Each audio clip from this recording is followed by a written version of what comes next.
Nawas sudah bisa pidato, nggak bisa pidato. Suatu saat dipaksa pidato sama khalifah itu. Hei para hadirin, kamu pinter apa goblok? Nah mereka pinter, mau ngandani wong pinter, terus pinter kok ngandani gitu. Akhirnya hadirin itu kan karena seneng sama Abu Nawas itu seneng. Ya sudah Abu Nawas, kalau gitu kita goblok. Aku mau mengambil wong goblok. Akhirnya terus wassalamualaikum warahmatullahi wabarakatuh. Jadi itu Abu Nawas juga bisa pidato, tapi dia tahu saja caranya menyelesaikan masalah.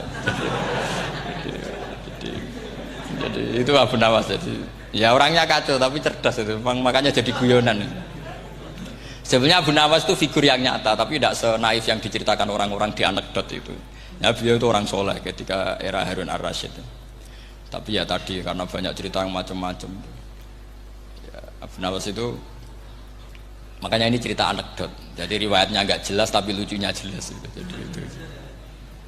Dia itu mangkel punya tetangga profesor ahli astronomi. Adiknya itu mau iso omong tok. Abu Nawas mau pinter molak-malik omong, kan masyhur itu dia cerita hari Senin tanggal sekian lihat Abu Nawas di alun-alun mau terbang. Orang lihat semua itu Abu Nawas itu ya sudah di podium ya hanya gitu-gitu. Kok nggak mau terbang-terbang? Ya mau itu ya tidak. Wassalamualaikum warahmatullahi wabarakatuh. Yang bilang Abu Nawas terbang siapa? Abu Nawas mau terbang.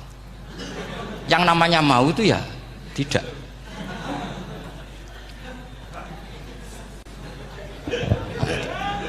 Pernah dia itu lomba sama Harun ar-Rasyid. Siapa paling banyak pengunjung rumahnya di alun-alun? Harun ar-Rasyid bikin khemah, dia bikin khemah. Tentu cerita ini bohong, yakini ini bohong, makanya ini bohong tenang. Makanya ini anekdot, hanya guyonan. Harun ar-Rasyid karena dia raja itu ada apel, ada makanan macam-macam. Ya tentu pengunjungnya banyak. Batas akhir itu penilaian jam 12 malam. Abu Nawas tenang, satu pun nggak ada pengunjung, nggak ada makanan, nggak ada apa. Pas jam 12 rumahnya dia, kemahnya dibakar. Orang ke dia semua. Tit menang dia karena jumlahnya. Bahkan Harun ar-Rasyid itu datang ke kemahnya dia. Karena lombanya kan pengumpulan massa terbanyak tit jam 12.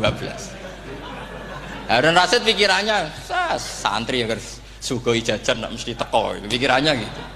Abu Nawas pikirannya beda, jenenge ana kebakaran pasti datang. Wis dihitung biaya khemah sama hadiahnya banyak hadiahnya. Yang ahli falak ini punya ilmu yang rasional, yang pinter sekali. Dia ilmuwan bahwa bumi itu bulat-bulat. Nah saya lagi tren meyakini bumi flat itu ya kacau nih. Mau gara-gara penjelasan sing sepihak. Ini wong nganggur. Lah wong ilmuwan kok sentimennya perkara wedi duit. Enggak boleh ilmuwan menyebut sentimen apa? Uang. Akhir bumi itu bulat-bulat. Jadi kalau Anda jalan ke timur terus nanti ke titik yang sama. Abu Nawas salah paham karena dia memang enggak ahli sains gitu. Suatu saat si profesor ini kemalingan, malingnya melayu ngetan. Terus minta tolong sama Abu Nawas, kejarlah maling itu. Kemana? Ke timur. Dia ngejar ke barat. Ditanya sama profesor, saya udah bilang larinya maling itu ke timur, kalau kejar ke barat nanti ketemu di titik yang sama. Jadi, akhirnya profesornya ngerti, oh ngenyek tuh.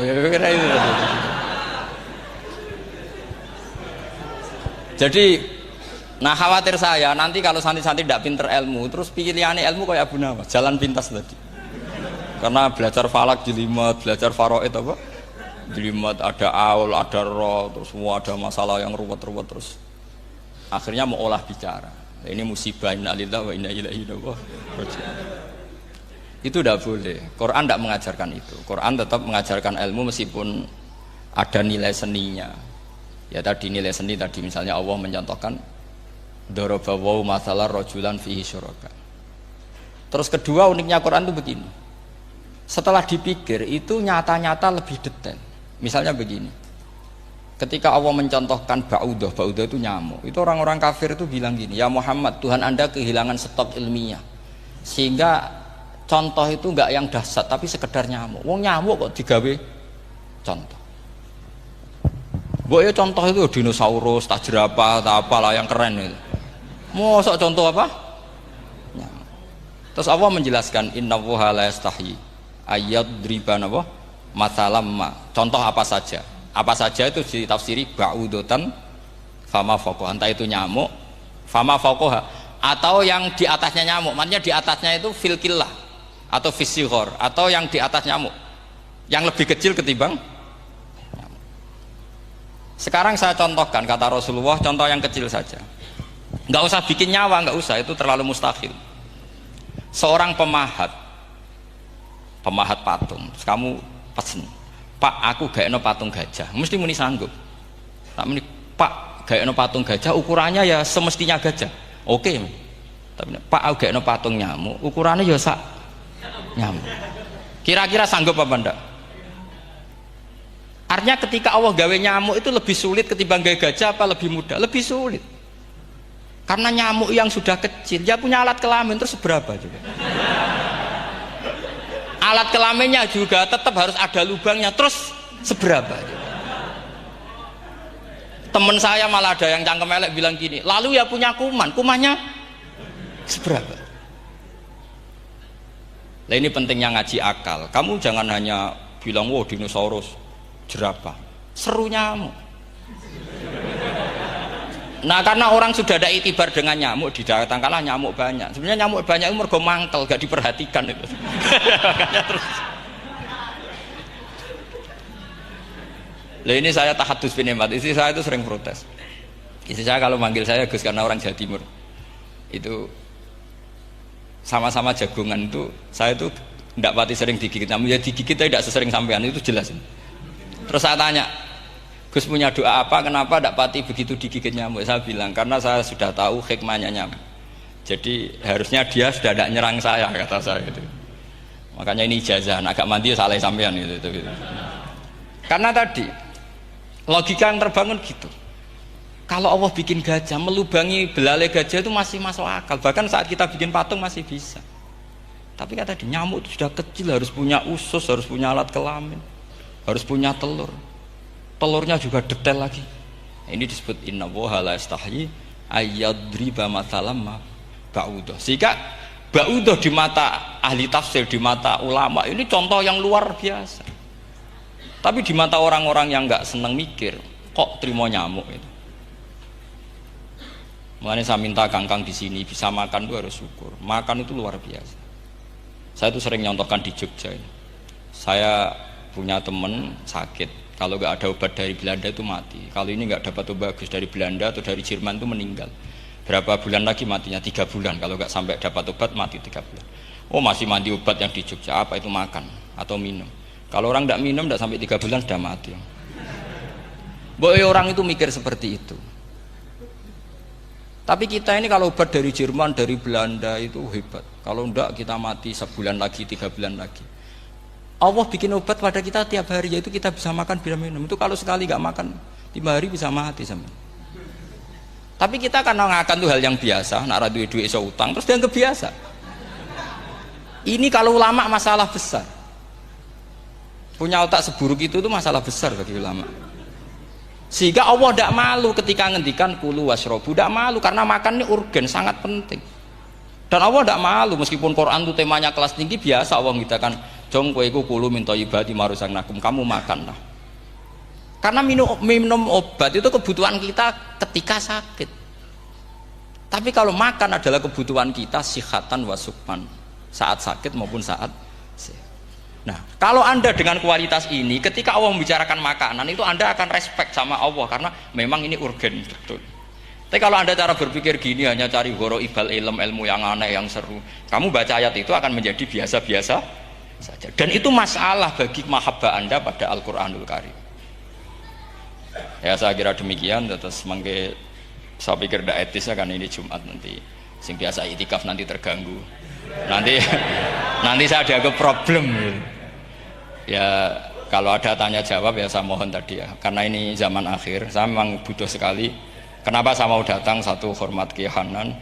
Dua, saya memang ingin banyak mufassir lagi, jangan hanya lewat baca terjemah kemudian merasa menjadi ahli apa Quran atau ahli tafsir. Itu musibah besar itu masalah besar itu. Ya pokoknya saya mohon lah ya setidaknya gitu. Misalnya orang kafir, kamu cari saja orang kafir. Ternyata ada yang harbi, ada yang dhimmi, ada yang mu'ahad, ada yang mustakman. Lalu dalam tarikh ada kafir Yahudi, kafir Nasrani, kafir ahli kitab. Kalau di fikih ada kafir yang lahum kitabun, ada yang tidak lahum kitabun. Kalau yang lahum kitabun disebut ini kitabiah kholiso, yang tidak itu kan beda-beda di fikih. Boleh nikahnya ndak, khilu dzabihatihim atau tidak, itu kan detail sekali. Makanya saya mohon ini latihan detail. Oke, sampean tetap ngaji, sering khatam itu bagus karena mengumpulkan semua ilmu. Tapi sampean harus menganalisis secara apa? Saya dulu ngaji Mbah Mun Muslim ya kilatan. Tapi saya ngapalkan sama Gus Subab. Gus Subab putranya Mbah Mun, dulu muridnya Said Muhammad. Saya itu tak pelajari lagi di rumah, tak analisis lagi setelah besar sampai sekarang, karena ya itu beda. Kita selalu Rabbi zidni apa? Ilma. Misalnya begini contoh ya, contoh. Kita mungkin tahu maknanya ayat tertentu itu begini. Misalnya begini. Faqula lahu qaulal layyinal la'allahu yatadzakkaru aw yakhsha. Musa dan Harun, jika kamu datang ke Fir'aun, maka kalau ngomong, kalau dakwah itu qaulal layyinan, dengan dakwah yang halus.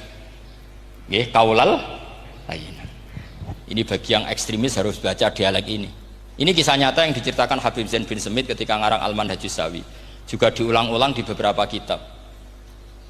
Suatu saat ada ustadz, corong Jawa Kemelinti, datang ke Harun Ar-Rasyid. Harun Ar-Rasyid ini Banil Abbas, termasuk zuriyahnya Abdullah bin Abbas. Karena Harun Ar-Rasyid sebagai khalifah tentu salahnya banyak, namanya pejabat pasti salahnya banyak. Meskipun kebaikannya juga banyak, tapi salahnya juga banyak. Kalau kita kan tidak pejabat, salahnya tidak banyak, tapi prestasinya juga tidak banyak. Ya kan, misalnya ada tamu Raja Salman, katanya hormat tamu wajib, kamu kan tidak bisa hormat. Karena dia juga tidak mau dihormati kita kan. Nah terus si ustadz tadi datang begini, saya itu masih hafal teksnya. Ya Amirul Mukminin, inni nasihun lak famusyaddidun alaika fala tajidanna ala nafsika fi nafsika aliyya syai'an.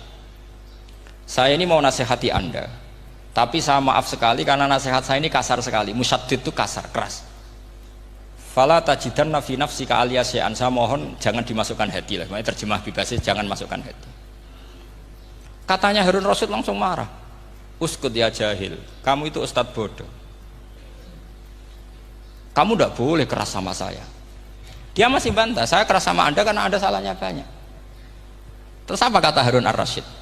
Inna wa ta'ala qad arsala man huwa khairum minka ila man huwa syarrum minni. Wa ma'adzalika qala ta'ala faqula lahu qaulal layyinan. Allah mengutus orang yang jelas lebih baik ketimbang kamu, yaitu Musa dan Harun. Musa dengan ustadz ini baik mana? Tidak, sama jawab saja. Baik Nabi Musa kan. Ilaman huwa syarrun minni. Fir'aun dengan Harun Ar-Rasyid buruk mana? Buruk Fir'aun. Itu saja masih dengan etika faqula lahu qaulal layyinan. Musa dan Harun kamu harus sopan. Ndak wae Fir'aun wajib sopan, ndak wae aku ra sopan. Nah ini sudah iktibar dari terjemah netral atau terjemah yang datar, bahwa Allah ngutus Musa dan Harun ke Fir'aun, dan Musa dan Harun diharuskan qaulal layyinan. Tapi menjadi energi mafhum yang luar biasa. Nak dakwai Fir'aun wae qaulan layyinan, apa maneh dakwai podo-podo mukmin. Makanya kata Harun Rasyid, uskut ya jahil. Inna wa ta'ala qad arsala man huwa khairum minka ila man huwa syarrun minni. Wa ma'adzalika qala ta'ala faqula lahu qaulal layyin.